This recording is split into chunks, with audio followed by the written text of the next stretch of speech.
এই পর্দার আদেশ আপনার স্ত্রীদেরকে বলুন, আপনার মেয়েদেরকে বলুন, ইমানদার নারীদেরকে বলুন। আল্লামের স্ত্রীগণ ইমানদার ছিলেন কিনা? নবীজির মেয়েগণ ইমানদার ছিলেন কিনা?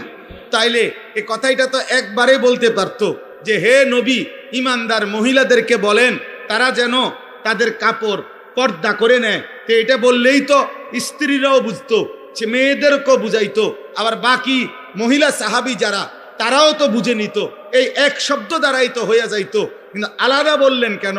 স্ত্রীদেরকে বলুন, মেয়েদেরকে বলুন, মোমেন মহিলাদেরকে বলুন, এরকম তিনটা আলগা আলগা বললেন কেন? আল্লাহ বুঝাইতে চাচ্ছেন, বন্ধু আপনি একজন স্বামী, অতএব আপনি স্বামী হিসাবে স্ত্রীদেরকে বলুন। আপনি একজন বাবা, আপনি বাবা হিসাবে মেয়েদেরকে বলুন। আপনি একজন নবী, নবী হিসাবে আপনার ইমানদার উম্মতের নারীদেরকে বলুন।